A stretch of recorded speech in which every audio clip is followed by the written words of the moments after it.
Buffalo Bill's premiere as an actor did not go according to the plan or the script. After he and Texas Jack Omohundro had met popular writer Ned Buntline 3 years earlier, Buntline's dime novels had helped make Bill the most famous scout on the prairie. One of those dime novels had been adapted for the stage with an actor playing the role of Buffalo Bill. The play was such a hit that the theater director wanted Bill to play himself on stage. Bill had horrible stage fright and was extremely hesitant to try his hand at acting. Ned Buntline sent letter after letter which promised Bill riches if he became a stage performer. But it was only after Bill's friend, Texas Jack, said he wanted to try the adventure that Bill agreed to give it a shot. Buntline said he had written a play about the celebrity scouts which was set to debut in Chicago in mid-December 1872. Bill and Jack arrived in Chicago with only 4 days to memorize their lines and rehearse their actions before the premiere. And it was then that they discovered that Ned Buntline had not yet written the play. In a furious bout of scribbling over a total of about 4 hours, Buntline wrote the play that he called The Scouts of the Prairie. Extras were hired to play the parts of the Indian warriors who fought the scouts, and actors were hired to play the villains. Buntline told them he was taking on a speaking role to act as a kind of narrator, helping keep them on track and explain events for the audience. He had also hired one of the most famous ballerinas in the world to play the part of the Indian maiden who was supposed to fall in love with Buffalo Bill's character after he saved her life. Without adequate time to rehearse, Buffalo Bill and Texas Jack were incredibly nervous on the night of December 16, 1872, when the stage lights came up and the audience got quiet.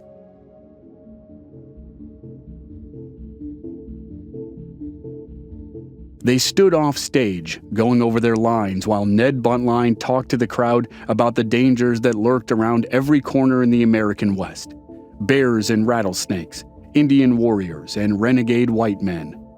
As a prompt, he was supposed to bang his rifle on the stage to tell Bill and Jack when they should walk out and join him. But before he could, a drunk from the audience wandered onto the stage and held out a bottle of whiskey. Buntline pushed the man off the stage and launched into an impromptu temperance lecture in character, telling the audience that the renegades and warriors he had warned them about had both fallen under the influence of, quote, firewater. Buntline was an actor within an actor.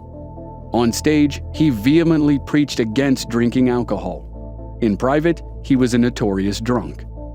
That night, by the time he finished his speech and banged his rifle on the stage boards, both Buffalo Bill and Texas Jack had forgotten what they were supposed to say. They ambled onto the stage and stood there in silence. Buntline tried to rescue them. He said, "Buffalo Bill, where you been?" Bill stared at the audience, trying desperately to remember what he was supposed to say. "Buffalo Bill," Buntline said again, a little louder, "have you been out hunting buffalo?" As Bill scanned the audience, he saw a familiar face. William Milligan was a wealthy Chicago merchant who had gone out to Nebraska earlier that year to hunt buffalo with Bill. And since Bill couldn't remember his lines, he started rambling about his hunt with Milligan. He told them how Milligan wanted to prove himself in a fight against the Sioux, right up until the moment he actually saw a warrior on horseback across the prairie. The audience laughed, and when the story ended, Texas Jack yelled to Bill that he had spotted some Indians. Extras in loincloths rushed on stage, only to fall before the rifles and revolvers of Buffalo Bill, Texas Jack, and Ned Buntline. As a whole, the show was over-the-top melodrama. The writing was bad, and the acting by the scouts was worse. Critics warned readers that the show was one of the worst they had ever seen.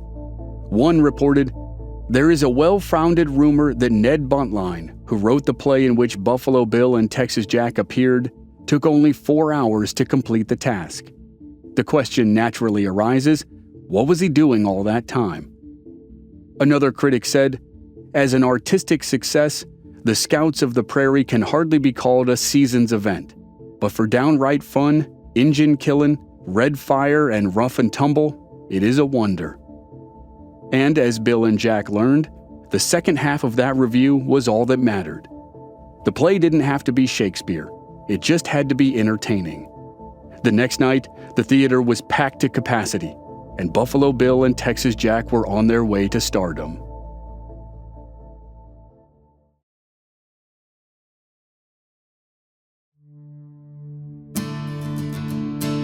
From Black Barrel Media, this is Legends of the Old West. I'm your host, Chris Wimmer, and this season we're telling the story of William F. Cody, known as Buffalo Bill, the man who turned the American frontier into the Wild West. This is Episode 3, First Scalp for Custer.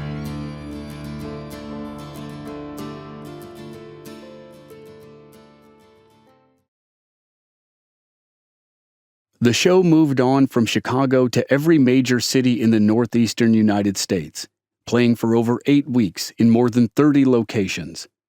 And just like Buntline had promised, Buffalo Bill and Texas Jack were now richer than they ever could have imagined. When they got on a train back to Nebraska after their dramatic tour ended, a reporter stopped the men to ask if they were returning to their old jobs as scouts. Bill answered, "I'm no damned scout now. I'm a first-class star." Buffalo Bill earned an incredible amount of money as an actor. Some accounts said it was $30,000 on his first tour, the equivalent of $750,000 today for 6 months of work. But he spent as much money as he made, sometimes renting out entire hotel floors if he thought his neighbors were too loud, and treating his money like it came from a spring that would never go dry. So, at the end of that first tour, he was shocked to find that he only had about $6,000 to his name. Ned Buntline, who was reckless about almost everything else in his life, but was careful about money, had a much more sizable war chest. Bill decided that the writer was earning and keeping way too much of the profit that his show was generating. Bill and Jack agreed to part ways with Buntline and rewrite the show. And while they were hunting in Nebraska, they reunited with an old friend who agreed to join them for their next tour. By all accounts, Wild Bill Hickok was a legendary lawman, a fearless scout, and an expert pistolier, but he wasn't much of an actor. Buffalo Bill and Texas Jack didn't know that when they invited him to join their show for the second tour. Wild Bill agreed to meet the two men in New York City in the first week of September 1873. Buffalo Bill headed to New York, while Texas Jack married their former co-star, Jessipina Morlocki, who agreed to rejoin the show. While the happy couple was honeymooning and Wild Bill was making his way to the city, Buffalo Bill starred in Buffalo Bill, King of the Bordermen. It was the play that had introduced him to the world of big-time theater, and he had watched an actor play the role of Buffalo Bill. Now he would play the role himself and reap all the rewards. Soon afterward, advertisements for the new show were printed up, which had changed the name of Buntline's play from the Scouts of the Prairie to the Scouts of the Plains. It advertised Buffalo Bill, Texas Jack, and Wild Bill as the Scouts, and the peerless Morlocki, as Jessipina was known, in the role of the Indian Maiden. The show debuted in New York, and it was immediately apparent that Wild Bill was somehow an even worse actor than his friends. The play's opening scene was supposed to be the three men sitting around a campfire, passing a jug of whiskey, and telling each other and the audience about their adventures. Buffalo Bill took a drink and told a story about a buffalo hunt on the Nebraska prairie. He passed the jug to Texas Jack, who took a swig and told a tale of a fight with the Comanche and a cattle stampede in Texas. Jack passed the jug to Hickok, who turned it up, took a long drink, and then spit the contents all over the stage. "You must think I'm the worst fool east of the Rockies," Hickok yelled to his friends, "that I can't tell whiskey from cold tea. This don't count, and I can't tell a story under the temptation unless I get real whiskey." The audience laughed, and someone was sent to find real whiskey so the show could continue. But Hickok never warmed to acting the way his friends did. He increasingly felt like the show was a farce and that the audience was laughing at him instead of with him.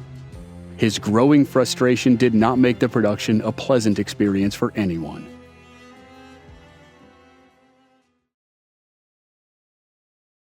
Wild Bill stuck with the show for nearly 7 months, during which time he often entertained himself at the expense of the extras in the show. He fired hot gunpowder from his pistols at the extras' legs when he was supposed to be firing over their heads.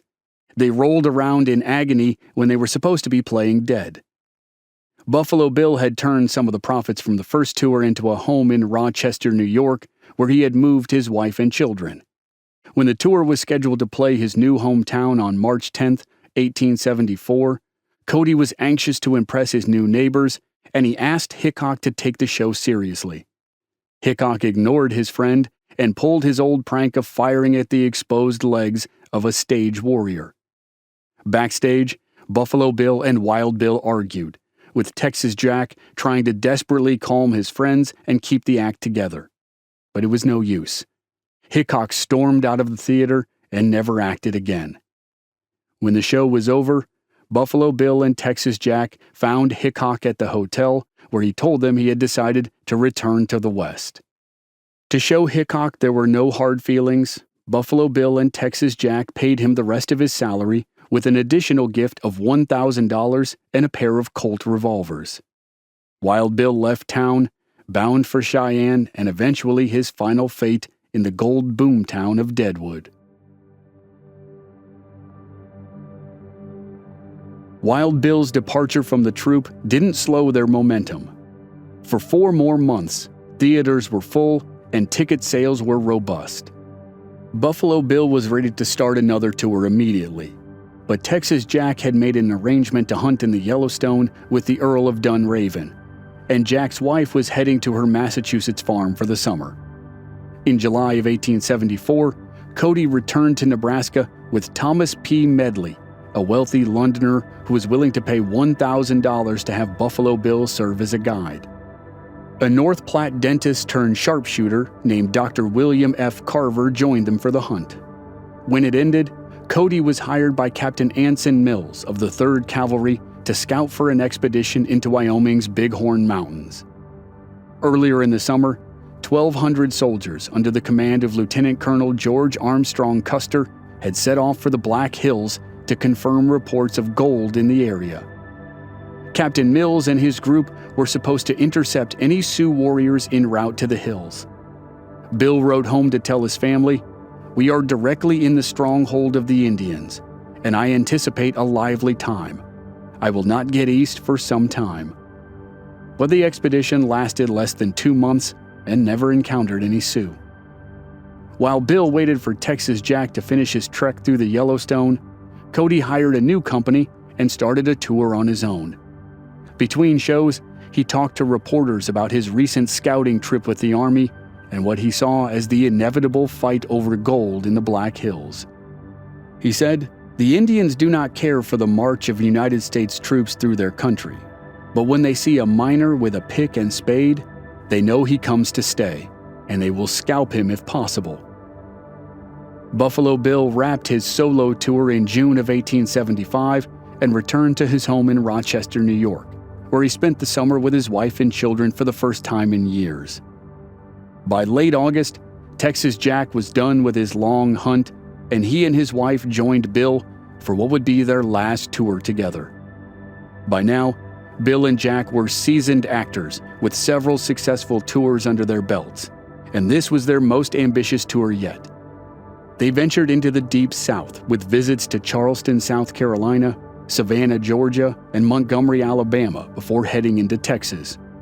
From there, they turned north, eventually making their way to Ontario, Canada. By April of 1876, they had been on the road for 8 months and played more than 80 cities. But with the end in sight, Buffalo Bill would suffer a tragedy out of nowhere, though it was one that would seem terribly familiar.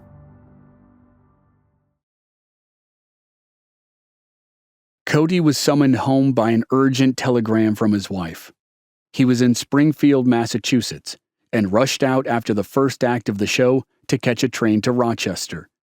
He arrived just in time to hold his son, Kit Carson Cody, for the final hour of his life.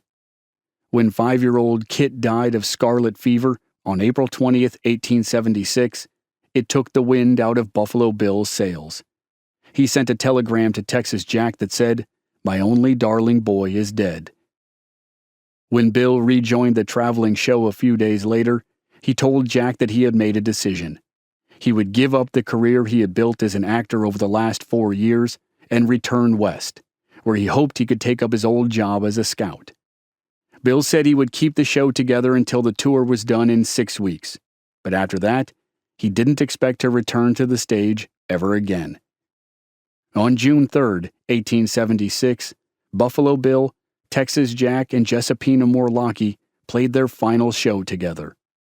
Without another tour booked or a buffalo hunt to lead, Bill headed to Philadelphia to join Texas Jack to celebrate the nation's centennial.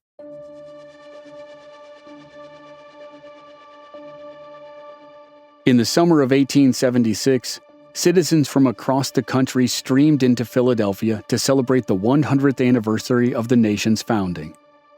While waiting for the festivities to begin, Bill received a message from Captain Anson Mills of the 3rd Cavalry, saying tensions between settlers, Sioux, and the Army in the Black Hills were at an all-time high. The captain asked Bill to return to service as a scout. Little did Bill know that this would be nothing like the previous uneventful expedition with Mills in 1874. 3 weeks after Buffalo Bill and Texas Jack's last show together, 5 of the 12 companies of the 7th Cavalry, along with their commanding officer, Lieutenant Colonel George Armstrong Custer, were wiped out in an encounter on the Little Bighorn River in Montana. One of the largest Native American forces in recorded history, led by legendary warriors Sitting Bull, Crazy Horse, Gaul, American Horse, and many others, dealt the 7th Cavalry and the U.S. Army as a whole a shocking blow. In the aftermath of Custer's defeat, the Army devoted a sizable force to tracking down and defeating Sitting Bull and Crazy Horse and the men who had followed them. Cody signed on as Chief of Scouts for Colonel Wesley Merritt and the 5th Cavalry. At the end of June, they learned that 800 Cheyenne warriors in Morning Star's band were headed to reinforce Crazy Horse in the Powder River country. The 5th rode out of Fort Laramie, Wyoming to intercept. Near dawn on the morning of July 17, 1876, in northwestern Nebraska, Cody and his fellow scouts spotted a small band of Cheyenne warriors riding in advance of the main force. Cody's detachment was worried that the warriors were scouts who would give away the cavalry's position. Cody and his men hurried ahead to cut them off. The Army scouts descended into a ravine on Warbonnet Creek. The skirmish that followed was relatively small, but would prove to be one of the most pivotal moments in Buffalo Bill's life. Buffalo Bill's version of the story is that 2 Army messengers were in danger of being overtaken by the Cheyenne, and that he and a few scouts dashed forward to save them. The scouts and the Cheyenne fought for a few minutes, leaving 3 warriors dead. And then, Bill saw a handsomely decorated war chief who shouted at him in the Cheyenne language. Bill said the 2 rode toward each other.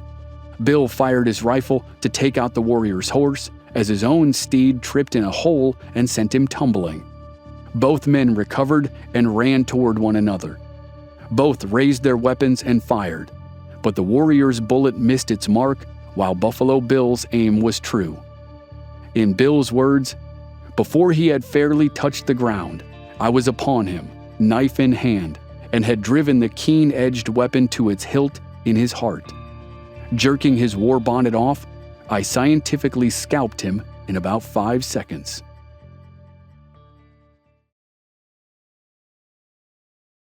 According to Cody, moments after the one-on-one fight between Buffalo Bill and the warrior named Yellow Hair, the main force of the Army arrived and ensured that several hundred Cheyenne couldn't avenge the warrior's death. Other accounts of the skirmish exist, and historians disagree on several points. But 2 facts in Bill's account are undeniably true. He did kill and scalp the Cheyenne warrior Yellow Hair. And immediately after, Bill held the war bonnet and scalp over his head and yelled this quote to the soldiers of the 5th Cavalry: "The first scalp for Custer."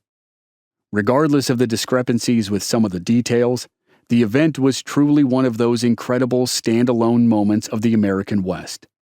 Bill sent the scalp and the war bonnet home to his wife. And when the fighting was over and the Sioux were safely on the north side of the Canadian border, he commissioned a new play called The Red Right Hand, or First Scalp for Custer, which highly dramatized the fight with Yellowhair. As Bill headed home from the expedition, he met Texas Jack unexpectedly. While Bill had been busy fighting the Cheyenne with Colonel Merritt, Jack had spent the summer scouting for General Alfred Terry, the overall commander of the campaign which had lost Custer's command at the Battle of the Little Bighorn. When Bill told Jack about his fight with Yellowhair and his plans to tour again in a show about the encounter, Jack explained that he had already made plans for another long expedition into the Wyoming wilderness, followed by a dramatic tour of his own. The men shook hands and parted as friends, and they never performed together on stage again.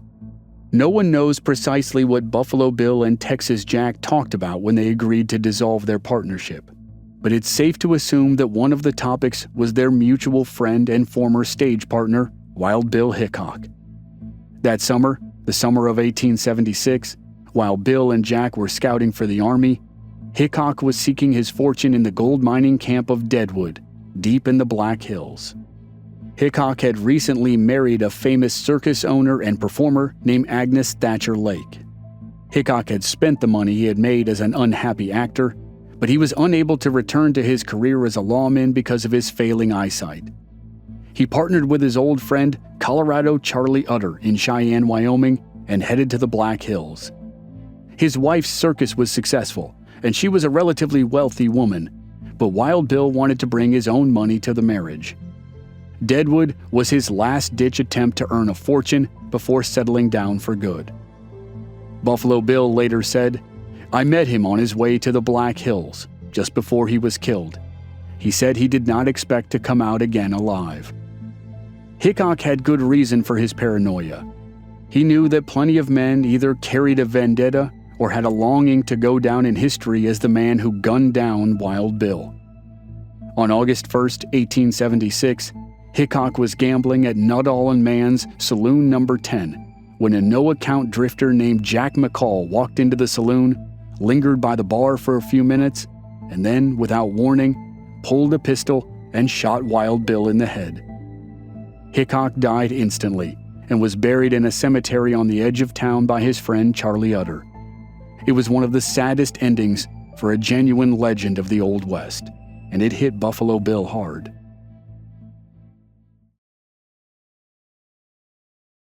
Cody had looked up to Wild Bill Hickok more than perhaps any man he'd ever known.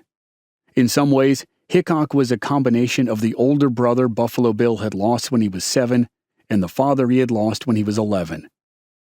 Cody had grown his hair long and wore fringe buckskins in order to look more like Wild Bill. His entire life as a scout was modeled after Hickok, as were the performative nature and self-promotional aspects of his persona. As Buffalo Bill left Dakota Territory to return to the stage, he must have been acutely aware that whatever happened next would be completely different than what had come before.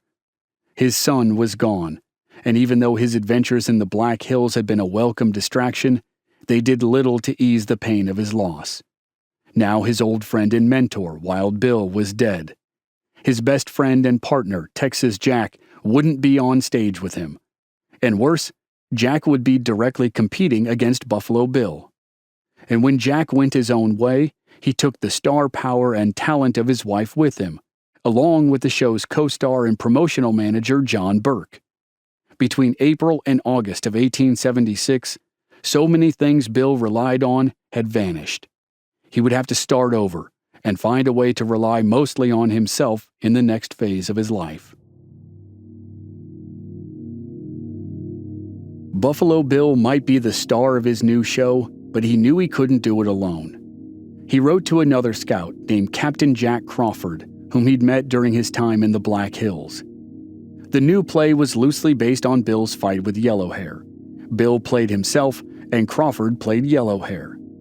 Kicking off in early October of 1876, in Bill's adopted hometown of Rochester, the show played for 9 months. It moved west for 3 weeks of shows in San Francisco before playing across California and winding up with performances in Virginia City and Carson City, Nevada. Cody and Crawford made it to nearly the end of the run without any major trouble, but the luck didn't hold. On June 28, 1877, 3 shows before the end of the tour, Buffalo Bill and Captain Jack were on stage for the show's big finale, the duel between the Great Scout and the Cheyenne Warrior. Captain Jack, as Yellow Hair, cocked his pistol, placed it in his holster, and mounted his horse to start the scene. But as he drew the revolver, it snagged and discharged prematurely. It fired a blank cartridge into Jack's groin. Crawford fell from his horse. Blood soaked his leather breeches, but he struggled through his fight with Buffalo Bill and the end of the show. Afterward, Crawford blamed Bill for the accident for some reason. The 2 men fought and never reconciled over the course of the next 40 years. For the rest of Jack Crawford's life, he publicly railed against Buffalo Bill, and later, Bill's Wild West shows. Bill's first tour as both leading man and show manager could be considered a success overall, but it certainly didn't end well. Nevertheless, 2 months later, Buffalo Bill was ready to start another tour. Rutherford B. Hayes had become president in March of 1877, and the new administration brought in a new Secretary of the Interior. The secretary brought new rules which allowed Bill, for the first time, to recruit Sue from the Red Cloud Agency to join his show. The new play, called May Cody, or Lost and Won, was based on the 1857 Mountain Meadows Massacre in Utah, in which a Mormon militia and their Paiute allies killed 140 non-Mormon immigrants who were bound for California. On most days of the 9-month tour, the show cost around $200 per show to produce, and brought in around $400. The Sioux played Buffalo Bill's allies and proved to be a huge attraction. Bill was finding his way as a leading man and a tour manager, and he made enough money to make a major purchase. During that tour, Bill bought cattle and a ranch on Nebraska's Dismal River. And despite his recent successes, he started telling reporters that he was planning on retiring from acting. In reality, Bill was just getting started. He would spend the next 5 years performing in different kinds of shows. Each one acted as a stepping stone toward his crowning achievement, the spectacle that would make him a world-famous showman.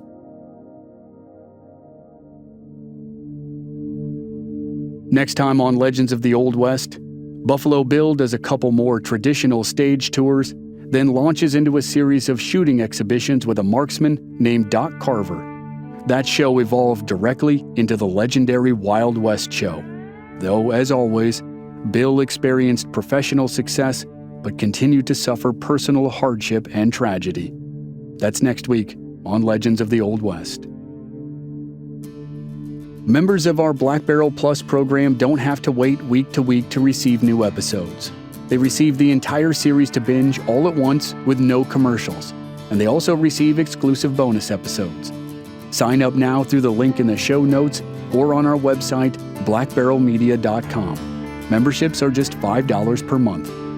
This series was researched and written by Matthew Kearns.